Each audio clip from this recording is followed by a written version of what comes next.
আমাদের যতগুলো গ্রহ নক্ষত্র আছে তার মধ্যে দিক থেকে আমরা যদি গ্রহদের বিচার করি তাহলে বলবো গুরু হচ্ছে বৃহস্পতি, যাকে জুপিটার বলি। এমনিতেই এটা সবথেকে বৃহৎ গ্রহ হিসাবে আমরা এখনো পর্যন্ত প্রমাণ পাই, এবং এই বৃহস্পতি অবশ্যই আমাদের ব্যক্তিগত জীবনের ওপর বিশালভাবে প্রভাব বিস্তার করে। এই গ্রহ যদি কারোর জন্মছকে ভালো অবস্থায় থাকে তাহলে তার জীবনে নৈতিকতা থাকবে, আধ্যাত্মিকতা থাকবে, অবশ্যই সে জ্ঞানী হবে। আমি আজকে আলোচনা করছি বৃহস্পতি নিয়ে, এবং বৃহস্পতির দশা অন্তর্দশায় কেমন যাবে, কোন কোন হাউসে বৃহস্পতি কি ফল দেবে, এবং বৃহস্পতি ভালো এবং খারাপ হলে কি হবে, এবং কিভাবে আপনি আপনার জন্মছকের বৃহস্পতিকে আরও সুদৃঢ় করতে পারবেন, এবং সেটা যদি খারাপ অবস্থানে থাকে কিভাবে সেটা কাটিয়ে ভালো অবস্থানে আনতে পারবেন। আমার সঙ্গে থাকুন। আমার চ্যানেল সৌভাগ্য সাবস্ক্রাইব করবেন দয়া করে, যারা সাবস্ক্রাইব এখনও করেননি লাইক করবেন, শেয়ার করবেন, স্কিপ না করে পুরোটা শুনবেন। প্রথমে আমি বলবো, বৃহস্পতি আমাদের লগ্নচার্টে যে ঘরে থাকে সেই ঘরের থেকে যে ঘরের প্রতি দৃষ্টি দেয় সেই দৃষ্টি পূর্ণ দৃষ্টিতে সেই ঘরের সবথেকে বেশি উন্নত সাধন হয়। 5th, 7th, 9 এই তিনটে ঘরে পূর্ণ দৃষ্টি দিয়ে থাকে বৃহস্পতি। সেই জন্য বৃহস্পতি যেখানে আছে সেখান থেকে যদি কাউন্ট করি তাহলে সেই ব্যক্তির বা জাতক জাতিকার জন্মছকের 5, 7, 9 ঘরে তার পূর্ণ দৃষ্টি থাকবে, এবং অন্যান্য গ্রহ নক্ষত্রের সঙ্গে তার অবস্থানগত দিক বিচার করলে বলে দেওয়া যাবে তার জীবনে বৃহস্পতির প্রভাব কতটা সুখকর। আসুন এবার আলোচনা করব লগ্নে যদি কারুর বৃহস্পতি থাকে। লগ্নে যদি কারুর বৃহস্পতি থাকে তাহলে সেই মানুষটা কেমন হবে। লগ্ন মানে প্রথম ঘর, আমরা লগ্নকে ধরে থাকি। সেই প্রথম ঘরে যদি কারোর বৃহস্পতি থাকে তাহলে সে অবশ্যই সে সুস্বাস্থ্যের অধিকারী হবে। সারা জীবন সে রোগ ভোগে কম ভুগবে, সহানুভূতিশীল হবে, অন্যের দুঃখ কষ্টটা খুব মন দিয়ে বুঝবে, এবং তার সুসন্তান লাভ হবে। একাধিক সন্তান লাভ হতে পারে, কিন্তু যদি তার চাই যে কটাই সন্তান হোক না কেন বা একটিমাত্র সন্তান হোক না কেন, সেই সন্তান সুসন্তান হবে, এবং সেই মানুষটি গায়ক হবারও সম্ভাবনা থাকতে পারে। এটা কিন্তু অন্যান্য দিকের বিচারও করতে হবে, অন্যান্য গ্রহ, তার অবস্থান, নক্ষত্র সব কিছু। জাস্ট একটা বৃহস্পতির লগ্নে অবস্থানের বিচারে আমি এটুকু বললাম। যদি কোনো সময় সেকেন্ড হাউসে কোনো ব্যক্তির বৃহস্পতি থাকে তাহলে সে সরকারি সুবিধা পায়, সরকারি চাকরি নয়, সরকারি বিভিন্ন সুবিধা সুযোগ পায়, দরিদ্রকে সাহায্য করার তার মনোভাব সবসময় থাকে। থার্ড হাউস, তৃতীয় ঘরে যদি বৃহস্পতি থাকে তাহলে সে খুব সাহসী হবে এবং যথেষ্ট পরিশ্রমী হবে। সারা জীবন সে তার সাহসের সঙ্গে এবং পরিশ্রম করে ভাগ্যকে জয় করবে। ফোর্থ হাউসে যদি বৃহস্পতি থাকে তাহলে তার পরিবার, ফোর্থ হাউসটা আমাদের মা এবং আমাদের পরিবার, তার সঙ্গে যেমন তার মায়ের সম্পর্ক ভালো হবে তেমনভাবেই সে পুরো পরিবারকে নিয়ে খুব সুখী থাকবে। আত্মীয় স্বজন পরিবার তাকে নিয়েও যেমন সুখ পাবে, সেও তাদেরকে নিয়ে খুব আনন্দে এবং সুখে থাকবে। পঞ্চম হাউসে যদি কারোর বৃহস্পতি থাকে তাহলে সেই মানুষটি পুরুষ বা স্ত্রী যেই হোক না কেন সে খুব সুন্দর হবে, তাকে দেখতে খুব ভালো, মানে কেউ দেখলেই এক দেখায় তাকে বেশ সুন্দর লাগবে, এবং এই মানুষটি অপরকে যেমন ভালোবাসবে অপরও তাকে এই মানুষটিকে ভালোবাসবে। 6th হাউসে যদি কারোর বৃহস্পতি থাকে, আমরা জানি এই ষষ্ঠ ঘরটার মধ্যে আমরা বিচার করতে পারি বা বুঝতে পারি যে আমাদের শত্রুর ব্যাপারটা কীরকম। তো এখানে যেহেতু বৃহস্পতি গুরু, প্রত্যেকটা গ্রহ বা প্রত্যেকটা দেবতাদের যে গুরু, সেই জন্য গুরুকে তো সবাই মান্য করে না। সেই জন্য এইখানে ষষ্ঠে কোনো ব্যক্তির যদি বৃহস্পতি থাকে তাহলে তার কোনো শত্রুরাই কোনো দিন মাথা তুলে দাঁড়াতে পারে না, তারা অবশ্যই তার কাছে মাথা নত করবে, সে যত বড় শত্রুই হোক না কেন। 7th হাউসে যদি কারোর বৃহস্পতি থাকে সে ধনী হবে, এবং দেখবেন এরকম ধরনের মানুষেরা, জাতক জাতিকারা খুব কম কথা বলে, ব্যাপারটা খুব তাড়াতাড়ি বুঝে নিতে পারে, এবং সে নিজে বাক্যালাপ খুব কম করে, শোনে বেশি। এবার যদি 11th হাউস, আমরা একটা বাগধারা পড়ি বাংলায় বা প্রবাদ আমাদের আছে যে একাদশে বৃহস্পতি মানে তার খুব সুসময়, সত্যি সত্যি যদি তার একাদশে বৃহস্পতির অবস্থান হয় তাহলে কি হবে? তাহলে সে সরল হবে, ধনবান হবে, সত্যবাদী হবে, সৎ হবে এবং দানশীল হবে।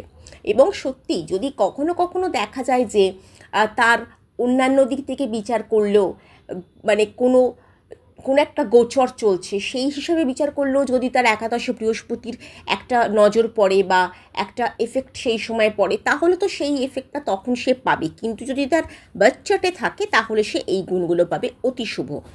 যদি 10th হাউস দশমে থাকে তাহলে কি হবে? দশমে থাকলে তার নেতৃত্ব দেওয়ার একটা ক্ষমতা থাকবে। কর্ম বুঝি আমরা দশম থেকে, কর্মজীবনে সে সাফল্য পাবে এবং সম্মান পাবে। নেতৃত্ব দেওয়ার ক্ষমতার সঙ্গে সঙ্গে তার কথাও লোকে মানবে। সে নেতা হবে যে, তার কথা তো লোককে মানতে হবে। আর একটা কথা আমি স্কিপ করে গেছি, যদি কারোর ষষ্ঠে বৃহস্পতি থাকে তাহলে তার সরকারি চাকরির সম্ভাবনা প্রবল থাকে। তাকে চেষ্টা করতে হবে, কিন্তু প্রবল সম্ভাবনা আছে, চেষ্টা করলে সে পেতে পারে। এই এতগুলো জিনিস আপনাদের আমি বললাম যে কোন কোন ক্ষেত্রে কীভাবে বৃহস্পতি থাকলে সম্পর্কে কী হতে পারে। 9th হাউসে যদি বৃহস্পতি থাকে তাহলে তার উচ্চশিক্ষা যেমন হবে, সৌভাগ্য যেমন হবে, এটা আমাদের ভাগ্যস্থান, সৌভাগ্য হবে, সম্মান বৃদ্ধি পাবে, গুরুর সঙ্গে সম্পর্ক তার ভালো হবে, তার দূর ভ্রমণও ঘটতে পারে। এবারে বৃহস্পতি তো ভালো থাকলে ভালো, বৃহস্পতি আমাদের অনেক কিছু দেয়। বৃহস্পতি যে সবসময় আমাদের সব কিছু দেয় সবাইকে এরকমও নয়। বৃহস্পতি আবার খারাপ অবস্থানে থাকলে অনেক কিছু আমাদের জীবন থেকে হারিয়ে যায়। খারাপ বৃহস্পতি মানুষকে খিটখিটে মেজাজ করে তোলে, তাকে অসৎ করে তোলে, তার পেটের লিভারের একটা ক্রমাগত সমস্যা থাকে যেটা থেকে সে আজীবনও মুক্তি পেতে পারে না, খুব কষ্ট থাকে তার, এবং সে নীচ কাজ করে। তার ঊর্ধ্বতন যে যারা থাকে কর্তৃপক্ষ, তাদের সঙ্গে একটা ঝামেলা সবসময় থেকে থাকে। তার বাবা মার প্রতি সে অসম্মান করবে, তার গুরুর প্রতি অসম্মান করবে। গুরু বলতে এখানে পড়াশুনোর শিক্ষক থেকে শুরু করে তার গান বাজনার শিক্ষক, তাকে ধর্মশিক্ষা যে কোনো বিষয়, তার যে গুরু, আমরা যার কাছ থেকে কিছু শিখি সেই আমাদের গুরু, তাহলে তাকে অসম্মান করবে, তার থেকে খারাপ এফেক্ট পাবে। মানে সেই গুরুই তার শত্রু হয়ে যাবে। সেই গুরু তাকে শিক্ষা দিল, তার ভালো করলো, সেই গুরুস্থানীয় ব্যক্তি তার নামে অন্যদিকে খারাপ রটনা দিয়ে শত্রুতা করে দেবে। এই সব জিনিসগুলো খুব ভীষণভাবে এফেক্ট পড়ে। আমি বৃহস্পতির বীজ মন্ত্র অন্যান্য অডিওতে যেরকম দিই সেরকমভাবে আপনাদের দিয়ে দেবো। বৃহস্পতিবার আপনারা যে কোনো মানুষ, বৃহস্পতি আপনাদের বার্থ চার্টে ভালো খারাপ যাই থাক না কেন, সেই বৃহস্পতিবার স্নানের পরে বা সন্ধেবেলা আপনারা এটা 108 বার পাঠ করতে পারেন। এইটা যথেষ্ট ভালো এবং এতে অনেক ভালো ফল পাওয়া যায়। এছাড়া কিভাবে আপনারা বৃহস্পতিকে ভালো করবেন? কোনো ভালো জ্যোতিষকে দেখিয়ে নেবেন আপনাদের বার্থ চার্টে বৃহস্পতির পজিশনটা কী। অনেক সময় আমরা বিভিন্ন লক্ষণ যেগুলো বললাম সেগুলো দেখেও বুঝতে পারি আমাদের বৃহস্পতিটা কেমনভাবে রয়েছে। এবারে বৃহস্পতিকে ভালো করার জন্য অবশ্যই পোকরাজ আমরা ধারণ করে থাকি। এই পোকরাজ আমরা ধারণ করি তর্জনীতে। সবার পোকরাজ পরার ক্ষমতা নেই, খুবই কস্টলি পাথর। তাহলে কি করব? আমাদের শরীরের সঙ্গে যে কোনো একটা জায়গায় আমরা সোনা ধারণ করতে পারি। অল্প কিছু একটা আংটি বা একটা কানের দুল বা একটা হাতে কিছু, যে কোনো পুরুষ মহিলা নির্বিশেষে একটা কিছু ছোট সোনা আমরা আমাদের সঙ্গে ধারণ করতে পারি আমাদের সাধ্যমতো। হলুদ দিয়ে আমরা রান্না করি, নর্মালি রোজ আমরা হলুদ খাই। বৃহস্পতিবার হলুদ জলের মধ্যে দিয়ে সেই জলে স্নান করতে পারি। এইটা খুব এফেক্টিভ হয়। এবং আমাদের অরা ক্রিমের জন্য আমি বলেছিলাম কফি বাথটা খুব ভালো। কফি দিয়েও যদি আপনারা প্রত্যেক দিন বা সপ্তাহে একদিন স্নান করেন খুব ভালো। এবং বৃহস্পতিবার এই হলুদ জলে মিশিয়ে স্নান করা। বৃহস্পতিবার কোনো ধর্মস্থানে আপনারা হলুদ দান করতে পারেন, কোনো ধর্মের কোনো হলুদ ফুল ফল দান করতে পারেন, কোনো দরিদ্র অভাবী মানুষকে আপনারা হলুদ মিষ্টি, হলুদ ফল এগুলো দিতে পারেন, হলুদ কাপড় দিতে পারেন এবং হলুদ মিষ্টি। এতে আপনাদের দাম্পত্য সম্পর্কটা খুব মজবুত হয়। বৃহস্পতি খারাপ হলে অনেক সময় বিয়ে হয় না, বিয়ের সম্পর্ক ভেঙে যায়, বিয়ের সম্বন্ধ এসেও বিয়ে হয় না। প্রেমদের সম্পর্কে এগোচ্ছে কিন্তু বিয়ে পর্যন্ত এগোতে পারছেন না, এরম একটা ব্যাপার। বিয়ের পরে গণ্ডগোল, আপনার পার্টনারের সঙ্গে ভীষণ সমস্যা, আপনি দাম্পত্য জীবনে সুখী হতে পারছেন না।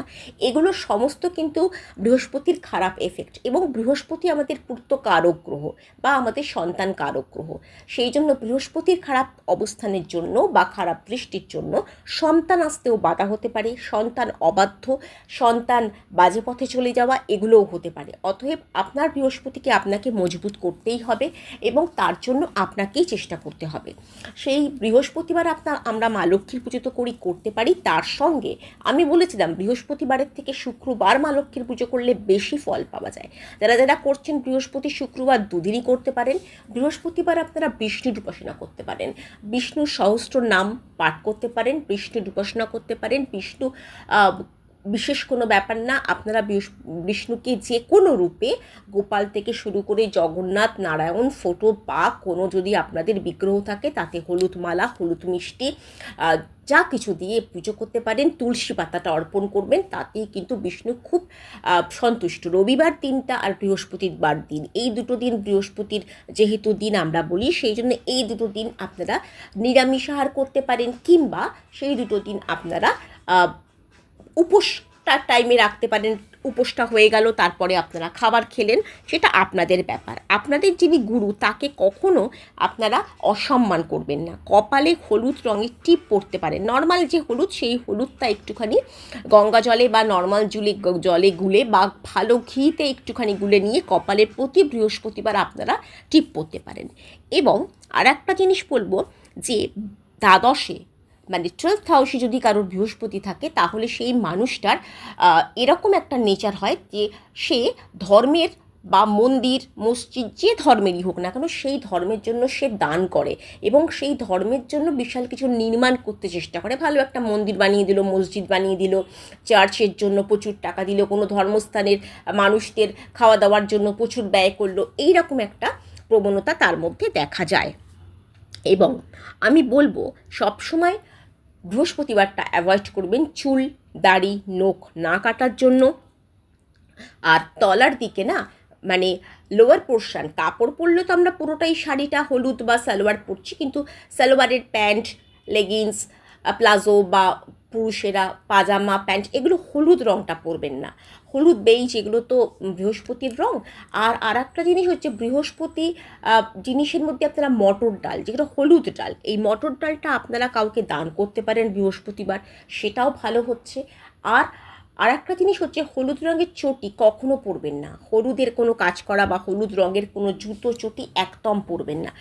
জুতো চটি সবসময় কালো পরা উচিত। হলুদ অন্যান্য রঙের থেকেও হলুদ আর সবুজ এ দুটো কখনো পরবেন না। আপনি নিজে হাতে আপনার সর্বনাশ কিন্তু ডেকে আনবেন। তাহলে এই হলো ব্যাপার। আর একটা জিনিসও করতে পারেন, সেটা হচ্ছে বৃহস্পতিবার করে একটু করে ঘি খেতে পারেন, যদি আপনার শরীর পারমিট করে। অবশ্যই এখন ডাক্তারেরা বলে যে হার্টের পক্ষে ও ঘি ভালো, ভালো কোম্পানির ঘি, অতএব খেতে পারেন একটু করে। আর গরুকে গুড় খাওয়াতে পারেন। এই সমস্ত জিনিসগুলো যদি আপনি রেগুলার পালন করেন এবং তার সঙ্গে যদি যেগুলো বললাম, এই যে বীজমন্ত্র পাঠ এটসেট্রা, তাহলে আপনারা বৃহস্পতির কৃপা পাবেন এবং ভালো থাকবেন।